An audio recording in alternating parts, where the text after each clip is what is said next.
ग्रामेशु भिक्षामटः स्वच्छंदम पिबयामुनम जलमलम चीराणि कंथाम कुरु। ज्यादा सज धज के मत रहो वृंदावन में, सामान्य से वस्त्र पहन करके रहो।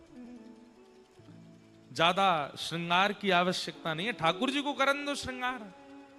बंधुओं, मैं कहूं कथा में कि काउदना लाला को दया आ जाएगी जब देखेगो अरे बड़ो रूखो सूखो डोले, कछु श्रृंगार जैसो करे ही ना है। सो ठाकुर जी के मन में आ जाएगी चल या को श्रृंगार मैं कर दूं आज। और काउदना ठाकुर जी श्रृंगार करें, थोड़ी हाथ सो पकड़े, अपने हाथन ते पत्रावली बनावे, अपने हाथन सो चुनरी उड़ावे। तू अपनो श्रृंगार करत है, दर्पण हाथ दिखावे री। तू है सखी बड़ भाग बड़ी, नंदलाल तेरे घर। बाबा बैठे खुश हो जाएंगे।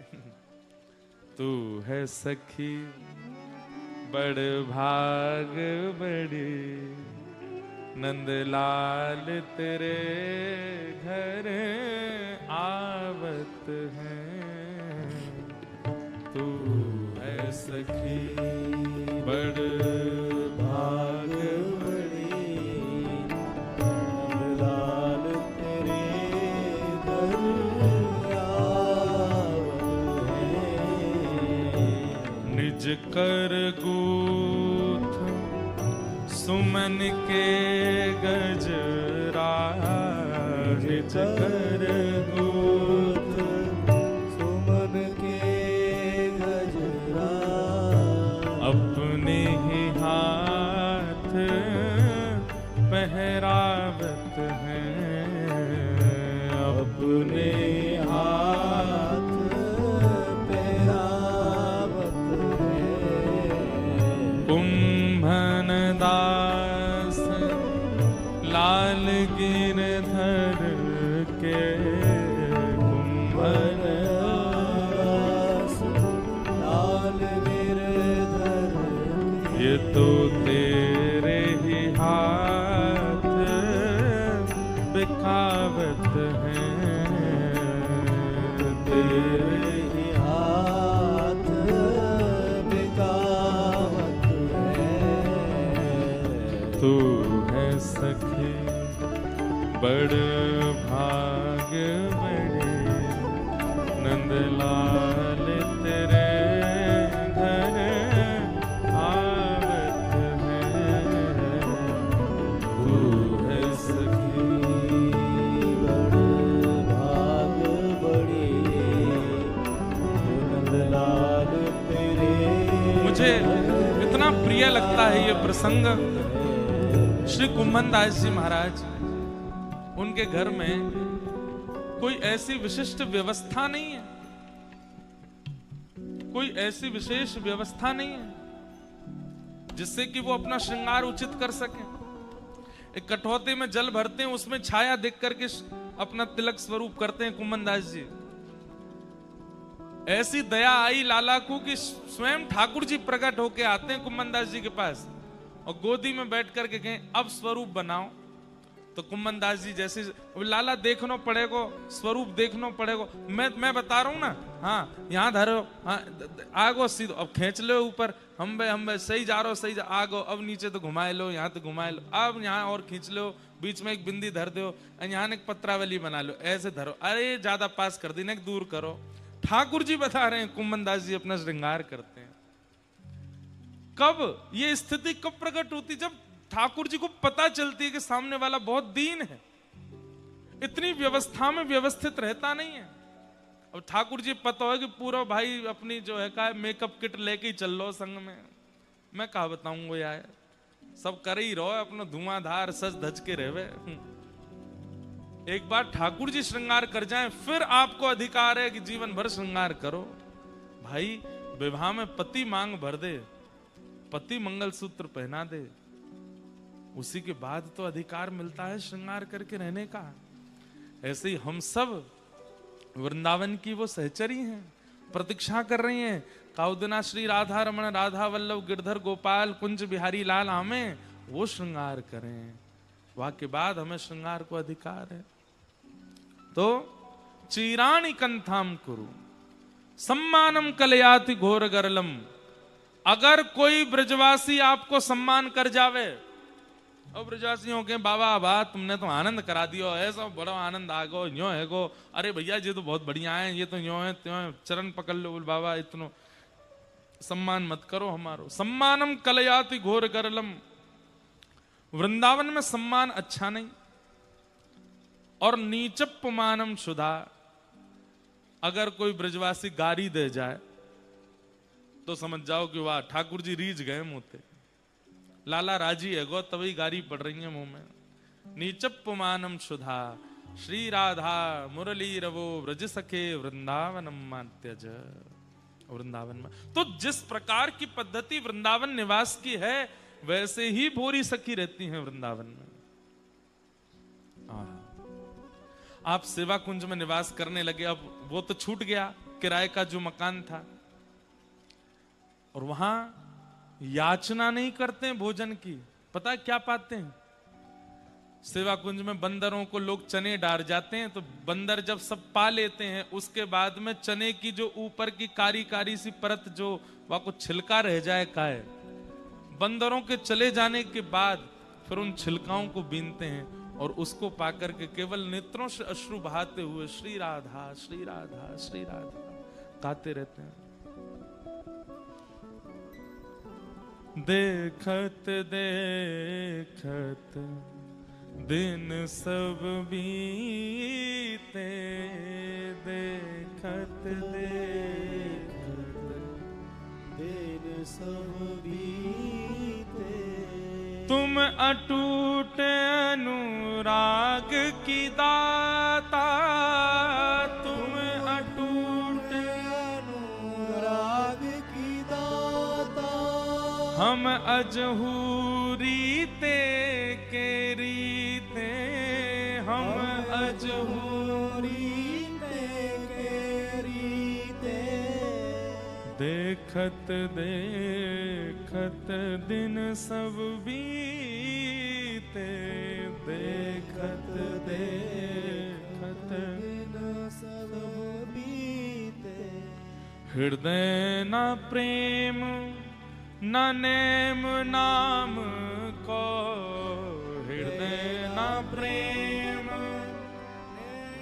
नाम को, साधन सकल तजे अब ही ते, साधन सकल तजे अब ही। अच्छा एक बात तो है, जितने भी आचार्य हुए हमारे स्वामी श्री हरदास जी से लेकर के भोरी सखी तक, इनका साधन हम लोग सुन रहे हैं, इनका नियम हम देख रहे हैं, इनकी नाम के प्रति निष्ठा हम सुन रहे हैं। ये उसके बाद भी अपने आप को कितना दीन बताते हैं, और हम लोग खामें पीमें करें आनंद, चकाचक डोलें ऊधम मचामें, कोई काम बढ़िया करे नहीं है, सब पूरे दिन रात ऊधमन में लगे रहते हैं।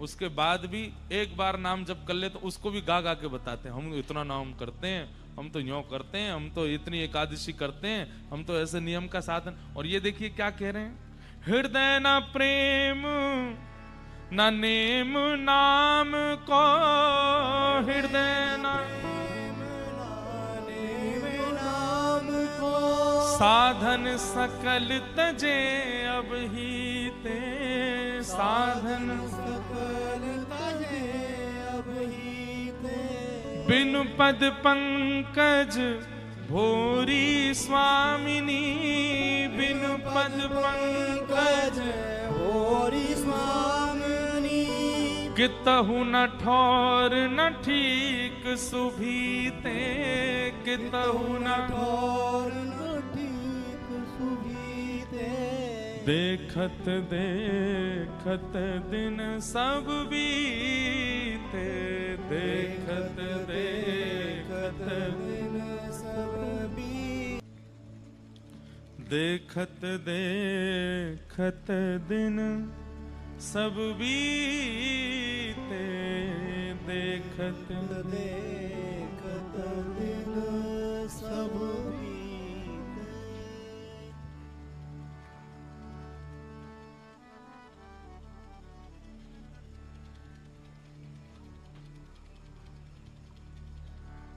तो कैसे रहते हैं भूरी सखी? बंदरन को चना मिल जाए, और उसके बाद भी उनको बीनते नहीं है कि ढूंढ रहे हो कि वहां में चना मिल जाए तो वहां को पालूं मैं। उनको इकट्ठो कर लें और इकट्ठो करके हाथ में ले में, तो जो चने की बची हुई जो सामग्री रह जाती, कारी कारी छिलका, उनको लेकर के पाते, और वहां में अगर चना दिख जातो तो वह चना को लेकर के बंदरन के पास जाते और उनको मानो एक रह गयो या को पाले हो, छिलका पा करके रहते। और बस कुछ नहीं, दिन रात श्यामा श्याम श्री राधा श्री राधा। भोरी सखी ऐसे वृंदावन के सेवा कुंज में रहती हैं। या द्वारे सो नातो हमारो, और वहीं बस केवल चना की वो स्थिति पाकर के रहती हैं। लेकिन प्रिया जी इतनी निष्ठुर नहीं है हमारी श्यामाजू कैसे देख सकें? रात दिन श्री राधा कह करके रोवे, और केवल ये नेक बस ये चनान की बची भई बस इन सामग्री को पामे। हमारी प्रिया जी से सहन नहीं भयो, और वा समय के जो श्री राधा वल्लभ जी के गोस्वामी, उनको श्री प्रिया जी ने स्वप्न दर्शन दिए। गोसाई जी तो प्रसन्न है गए कि मेरी कोई सेवा से रीझ गई है स्वामिनी जी, जो मेरे स्वप्न में आई हैं। अरे स्वामिनी जी, आप कैसे रीझ गई? आपके दर्शन, आप इतनी प्रसन्न कैसे हैं? बोले प्रसन्न तो मैं यामारी हूं कि मेरी अत्यंत प्रिया भोरी अच्छा, एक और बात, तब तक सब इनको भोलानाथ के नाम से ही जानते थे, कोई ये नहीं जानता था कि ये भोरी सखी है। बस भोरी सखी को अंदर ही अंदर पता था कि मैं प्रिया जी की भोरी सखी हूं, और सब इनको भोलानाथ ही बोलते थे। लेकिन श्री प्रिया जी ने स्वप्न में आदेश करके गुसाई जी को बताया कि मेरी पर अत्यंत प्रिया भोरी सखी आई है, और वो वृंदावन में निवास कर रही है। मुझको बड़ी पीड़ा है एक बात की। बोले काई बात की पीड़ा? क्योंकि वो कछु पावे ना है, कछु खावे ना है, वाके काजे उचित व्यवस्था ना है। आप कोई व्यवस्था करो, और वह व्यवस्था से आज मंदिर को थाल लेकर के जाओ, और मंदिर की राजभोग की सामग्री भोरी को पवाए करके आओ। गोसाई जी महाराज तो अत्यंत प्रसन्न है। बोले ऐसी सखी, ऐसी कौन सी सहचरी आई जाकी प्रिया जी आज्ञा कर रही, हम भी दर्शन करके कृतार्थ होंगे। गोसाई जी सामग्री लेकर के गए। सेवा कुंज में विराजमान बंधुओं, अब तो सीमित है सेवा कुंज, पर ये सब असीमित थे। निधिवन राज, सेवा कुंज, श्री गिरिराज जी, इनकी कोई सीमा निश्चित नहीं थी, असीमित है। यमुना जी आदि सब असीमित थे। बोरी सखी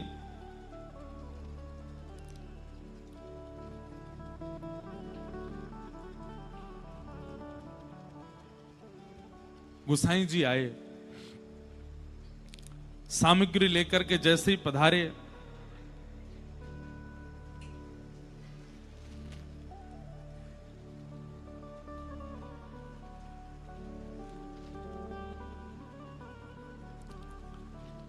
बोरी सखी दर्शन करके अरे जय हो गुसाई जी, प्रणाम, दंडवत प्रणाम करने लगे। गुसाई जी बोली भोरी सखी, भोरी सखी नाम आज पहली बार किसी अन्य से सुन करके श्री भोलानाथ जी आश्चर्यचकित है गए। बोले आपको कैसे पता हो कि मैं भोरी सखी हूं? यहां तो सब मुझको भोलानाथ के नाम से जाने। तो बोले ये बताओ आपके अलावा ये किसको पता है कि आप भोरी सखी हो? बोले मेरी श्यामा जी को पता है कि आप मैं भोरी हूं। तो बोले बस उन्होंने ही बताई है, स्वप्न में आज्ञा करके श्री किशोरी जी ने बताई है कि आप भोरी सखी हो। आपकी स्थिति और आपके व्यवहार से श्री जी को बड़ी पीड़ा है। आप, हमने सुनी है कि चना की बची कुछ सामग्री पाए करके रहे हो। श्री प्रिया जी ने आज राजभोग की प्रसादी भेजी है, आप प्रेम से पाओ। ये सुनकर के श्री भोरी सखी जी और तेज रोने लगे। राजभोग की प्रसादी देख करके सब प्रसन्न होंगे, लेकिन भोरी सखी और व्याकुल हो गए, और व्याकुल होकर के उन्होंने एक पद गाया। तुमने आज लो बात न पूछी, को द्वारे चिल्लात न पूछी। जीवन बीतो गोद पसारे, कहा लोभ ललचात न पूछ। कितना सुंदर पद है, ध्यान से सुनो। हे प्रिया जी, जिस चीज के लिए मैं रो ही नहीं रहा हूं, जिस चीज के लिए मैं व्याकुल ही नहीं हूं, जिसके लिए मुझे चिंता ही नहीं है, आप वो प्रसादी भिजवा रही हैं मेरे लिए। मुझे रोटी सामग्री खाने के लिए वृंदावन आया हूं मैं, यहां पर आपकी अपनी पेट की क्षुधा निवृत्त करने के लिए। क्या मेरे घर परिवार वाले मुझे भोजन नहीं करा रहे थे? अरे वहां ये सब कुछ मुझे मिल रहा था। आपने ये चिंता कर ली कि मैं यहां चना की छिलकान न खाए करके रह रहा हूं। आपने कभी ये चिंता क्यों नहीं करी, ये दिन रात रोता किस लिए है, इसके नेत्रों से नीर बहते किस लिए हैं? अरे मेरे पेट की क्षुधा से ज्यादा हृदय की क्षुधा है, वो आपको नहीं दिखाई दी? मैं नित होश भरी कहिवे की, हंस कब हूं कुसलात न पूछी। कोटि उपाय किए पे तुमने, का सोचत दिन रात न पूछी।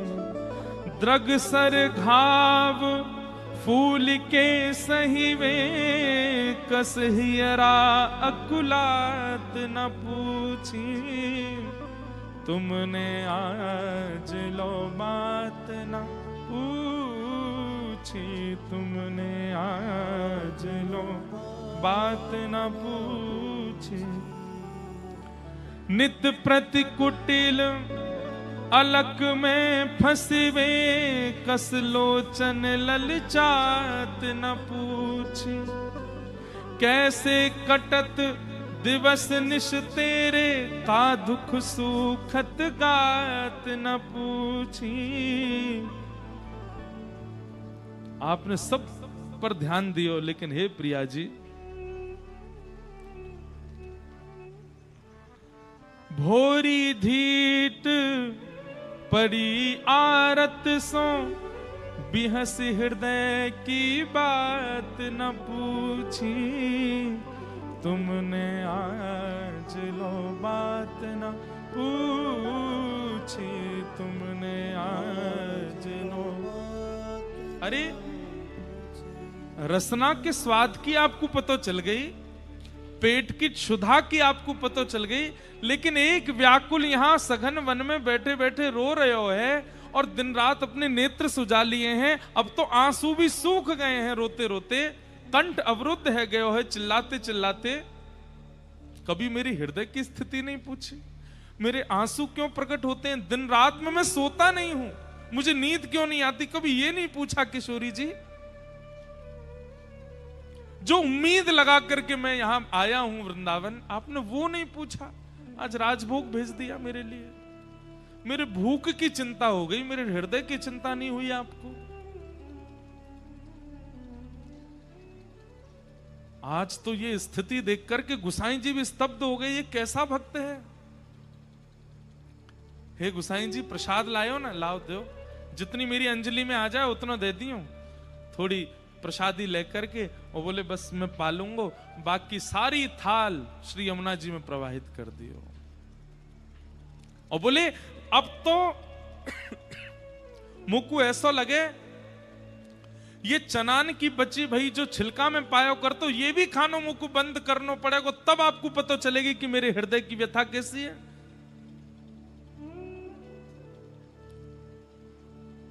बंधुओं, गोसाई जी ने जाकर के बाहर एक से कहा, एक ने दो से कहा, दो ने चार से कहा, चार ने 15 से कहा, 15 ने 50 से कहा, 50 ने 150, 150 से 1000। अब तो ख्याति हो गई भोरी सखी, इतनी ख्याति हो गई कि लोग बाग दूर से बैठ करके बस सुनते रहते, उनकी ओर देखते रहते। श्री प्रिया जी को पुकारने वाली ऐसी कैसी सखी है ये?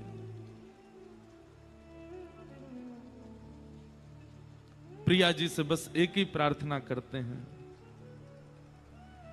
कि हे श्यामाजू, मुझे आपसे कछु नहीं चाहिए, बस मेरी एक ही इच्छा है जेहि विधि तोहे अति प्यारी लगो, जेहि विधि तोही अति लगो प्यारी, सो गुण तैसी रहने दीजिए करुणा कर निहारे। मैं आपको और प्रिय लगूं, ऐसी मेरे अंदर स्थिति प्रकट कर दो हे प्रिया जी, हे करुणामयी।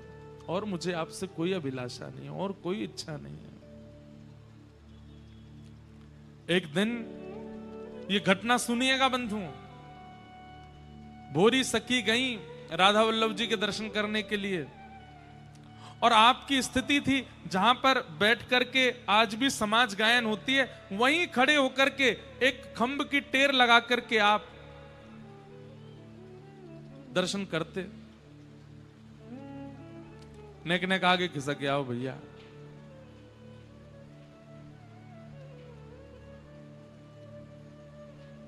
आज भी वर्षा है रही है का? है? हमको क्या, हम तो चले जाएंगे अब। नेक देर की कथा और है बस, भीगते नहीं हो। तो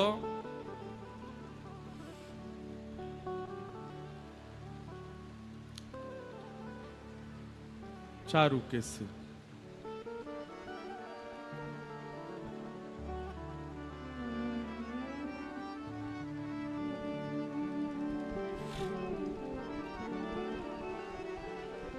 बैठ जाओ, तभी सुनाएंगे। विराज जाओ सब लोग।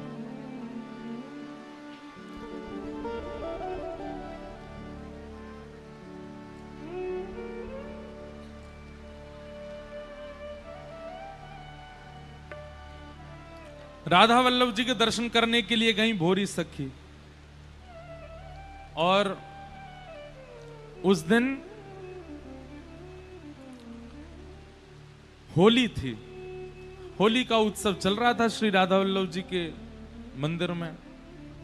आज भी आप लोग अनुभव दर्शन करते हैं कि हमारे सब गोस्वामी जन बड़ी बड़ी पिचकारी ले में और तेसू के फूल केसर की जो सुंदर कींच बने वाकू ले में पिचकारी में और भर के महाराज एक दूसरे इन पर सब राधा वल्लभ जी के गरो गृहस्थी सबन पर पिचकारी चला में।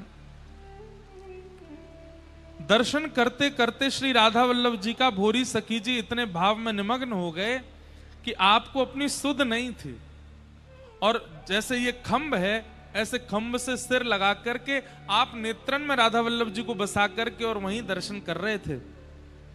तभी पुजारी जी तो सब पे ही पुचकारी मार रहे थे, तो पुचकारी की दहार ऐसी पड़ी कि सीधे भोरी सखी जी के कान के पर्दा में जाकर के पर्दा फाड़ दियो और भीतर प्रविष्ट कर गए। रक्त की धार निकल पड़ी कानन से,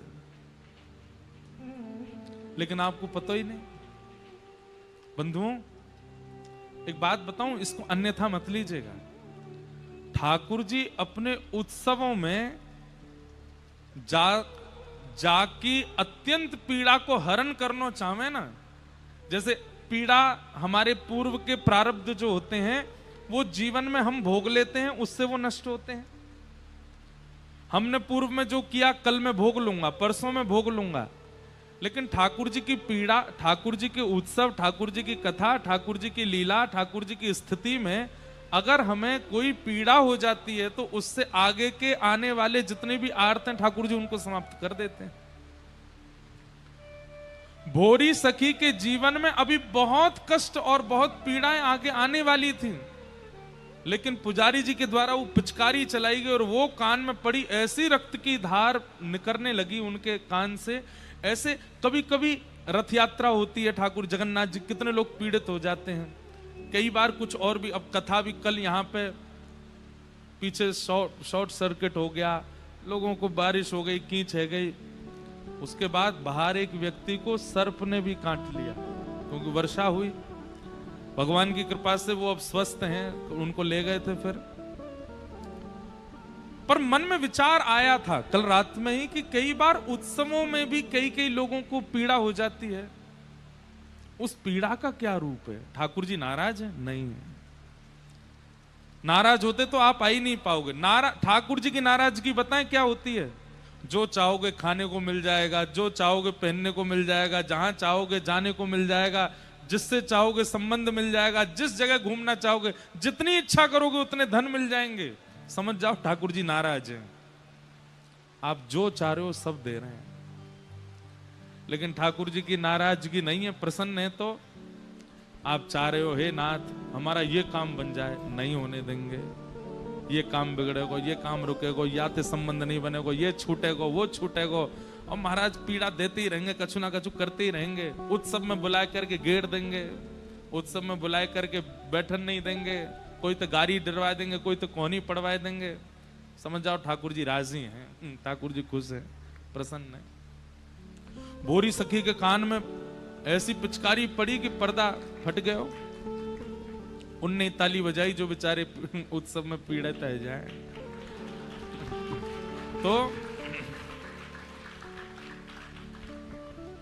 उनको तो पता ही नहीं चला, किसी और ने बताया, अरे भोलानाथ जी आपके कान से तो बहुत खून निकल रहा है।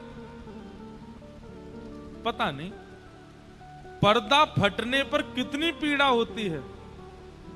अब ये तो जाको फटो होगो भाई, ये पता होगी, पर हमारे कान में जल चला जाए, एक बिंदु भी गिर जाती है तो हम पीड़ित होकर के व्याकुल हो जाते हैं। पर्दा फट गया कान का, भोलानाथ जी को पता ही नहीं।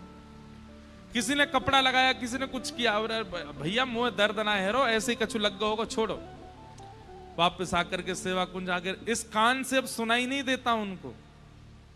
धीरे धीरे धीरे धीरे वो घाव बढ़ता चला गया, बढ़ते बढ़ते बढ़ते उसमें कीड़े पड़ गए। कभी कभी कीड़े निकलते हुए दिखाई देते। लोग बागों की भीड़ तो होने लगी थी भोलानाथ जी के पास। किसी ने गौर किया, बोले इनका कान इतना सूज गया, इतना बड़ा हो गया और ये पूरा नीला पड़ गया है यहां से, उसमें से कीड़े वीड़े कभी कभी निकलते हैं। किसी ने जाकर के बड़े अनुनय विनय करके कहा मुझे देखने दीजिए। और जैसे ही देखा, महाराज पूरा अंदर से घाव हो चुका था कान, नेत्र सजल हो गए उस व्यक्ति के। उसने चरण पकड़, आपको पीड़ा नहीं हो रही, आपको दर्द नहीं हो रहा? भोलानाथ जी कहते हैं प्रिया जी के मिलन के विरह के आगे ये दर्द कछू ना है भैया। अगर कोई के हाथ में लग गई हो और वही समय वाकु कोई पैर में चोट पहुंचा दे तो हाथ की पीड़ा कम हो जाती है पैर की पीड़ा के आगे। पैर में चोट लग गई हो तभी कोई सिर में पत्थर मार दे तो पैर की पीड़ा भूल जाते हैं सिर की पीड़ा के मारे। भैया मेरे शरीर में तुम चाहे कचू कर दो, पर हृदय में जो प्रिया जी के मिलन की पीड़ा है ना, वहां के आगे ये पीड़ा मुझको अनुभव ना हूं मैं। लोग बागों ने कहा, बोले आपको हम वैद्य के पास ले चलते हैं। मथुरा ले गए, डॉक्टरों ने कहा इनका ऑपरेशन होगा, और ऑपरेशन मथुरा में संभव नहीं है, आगरा में होगा। बोरी सखी तुरंत रोने लगे और इतना तेज तीव्र रुदन करने लगे कि सबको लगा इनको दर्द हो रहा है इसलिए रो रहे हैं। सबने कहा अरे ठीक है, अरे या को दर्द नहीं है भैया, बड़ी मुश्किल से वृंदावन मिलो है, मैं यहां से बाहर नहीं जाऊंगा, जो करना यहीं कर लो, मुझे तो दिक्कत ही नहीं है, पर तुम सबन की जिद है कि चिकित्सा कराओ, मैं व्रज से बाहर नहीं जाऊंगा। डॉक्टर ने उनकी बात सुनकर कहा मैं आपका ऑपरेशन यहीं कर दूंगा, आप यहीं रुक जाओ, एक रात का समय दो। सब सामान मंगवाया। भोलानाथ जी बोले भैया हमें पहले ही बता दो, कहा करोगे? बोले ये पूरा काटा जाएगा, यहां से ऐसे चीरा जाएगा, भीतर आपका वो पर्दा फट गया, उसकी चिकित्सा होगी, सफाई होगी, ये होगा, 3, 4, 5 घंटे का ऑपरेशन होगा आपका, और हम आपको एक इंजेक्शन लगाएंगे जिससे ये आपका सुन्न पड़ जाएगा। बोले भैया बाकी आवश्यकता नहीं है, आप तो केवल आधा घंटा पहले मुझे बता देना, और फिर तुम जो अरे ये पूरा यहां से चीर फाड़ करी जाएगी, अब बहुत खून निकलेगा, दर्द होगा आपको। बोले मैं कह रहा हूं ना कोई इंजेक्शन मत लगे, मैं बस मुंह को बता ही दी हूं। डॉक्टर ने कहा अब 15 मिनट में हम ऑपरेशन शुरू करेंगे।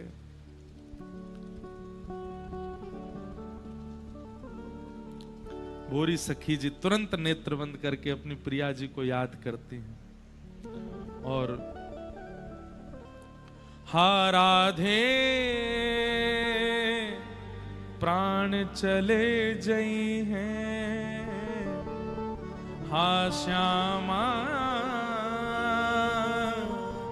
प्राण चले जई हैं, मन की होश रहेगी मन में, मन की होश रहेगी मन में, तुम पे वारी न पई है, तुम पे वारी न पई है। हाँ राधे प्राण चले जई हैं, हाँ श्यामा प्राण चले जई हैं। एक दिन मरण अवस अलवेली, एक दिन मरण पछताते, मरत अधिक पछतई है, मरत अधिक पछतई है। हे श्यामाजू, मेरी आपसे बस एक ही प्रार्थना है, ये शरीर तो नश्वर है, एक दिन प्राण चले जाएंगे हमारे। जीवन भर मैंने बहुत व्याकुलता और बहुत आत्मग्लानि में व्यतीत किया है, लेकिन हे किशोरी जी, अगर मेरे प्राण बिना आपसे मिले निकल गए तो ये मृत्यु भी पछताते भय निकलेगी। हे प्रियाजू, एक बार झलक दिखाए दो, फिर भले ही मेरे प्राण चले जाएं, मुकुवा की चिंता नहीं है। जीवन तो बीत्यो पछताते, मरत अधिक पछताई है। भोरी सहज कृपालु किशोरी, भोरी सहज कृपालु किशोरी, तुम बिन काहि चितई है, तुम बिन काहि चितई है। हाँ राधे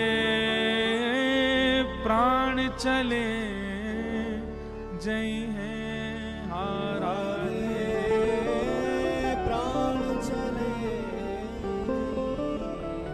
और बस इसी वेदना में रोते रोते रोते रोते रोते आप सुन्न हो गए अपने आप ही।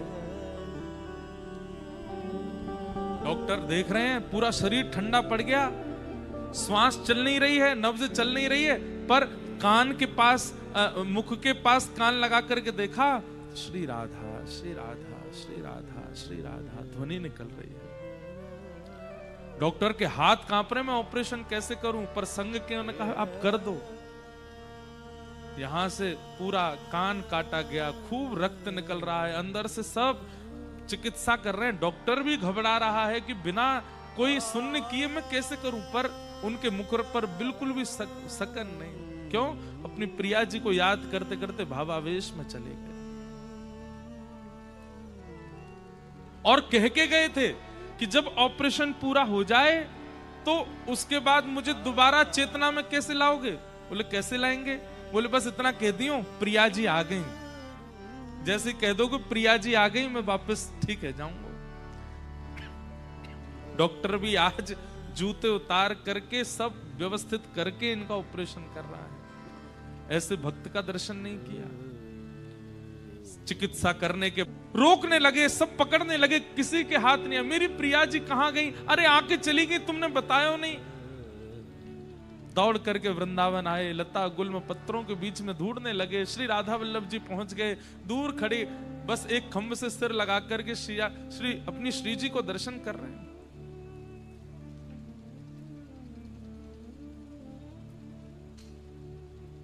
ऐसे भोरी सखी बीमारी फैल जाती है, एक बीमारी फैल जाती है, एक से दूसरे में हो जाती है। भोरी सखी का विरह ऐसा था कि कोई बस स्वर सुन भर ले, देखे ना भोरी सखी को, स्वर सुनने मात्र से उसके चित्त में वह विरह प्रकट हो जाता था। और ब्रजवासी जन भी रुदन करते रहते थे। बंधुओं, ये बात जानकर के आपको अति आश्चर्य होगा कि भोरी सखी जी का कुल आयु काल कितना था, कि भोरी सखी जी का कुल आयु काल कितना था। केवल 82 में श्री प्रिया जी का ऐसा विरह इनको है।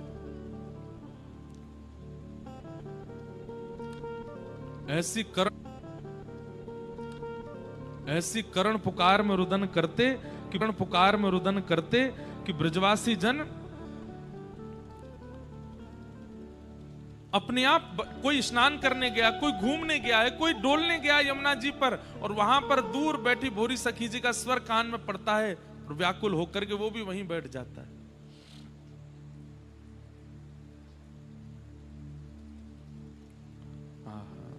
भोरी सखी गाती, नैना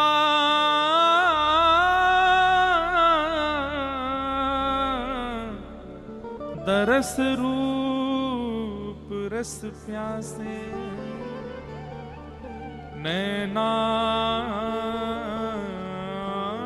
दरस रूप रस प्यासे, कबहु नैन भरी द्रूप दिखावो,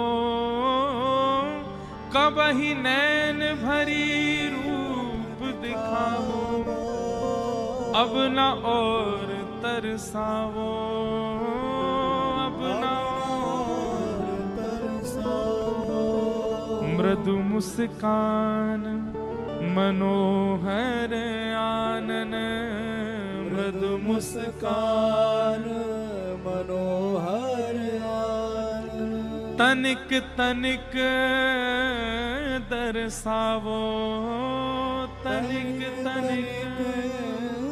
हे प्रिया जी, आपकी वो मुस्कान, कैसे आप रास विहार करते करते मधुर मुस्काती हैं, जिसको देख करके श्री श्याम जी आपकी बलैया लेने लगते हैं। मैं ये नहीं कहती कि आप नैना दरस रूप रस प्यासे, नैना दरस रूप रस प्यासे, अब ना और तरसावो, अब ना और तरसावो। बस व्याकुल होकर के रुदन करते रहते हैं, हे प्रिया जी अब बस कृपा करो, अब सहन नहीं होता। अब तो स्थिति ये हो गई बंधुओं कि भोरी सखी के भाव से सब ब्रजवासी राधा वल्लभ जी जाते हैं और श्री प्रिया जी से जाकर के प्रार्थना करते हैं, हे किशोरी जी भोरी पे कृपा करो, भोलानाथ पे कृपा करो, वो प्राण त्याग देगो काउदना।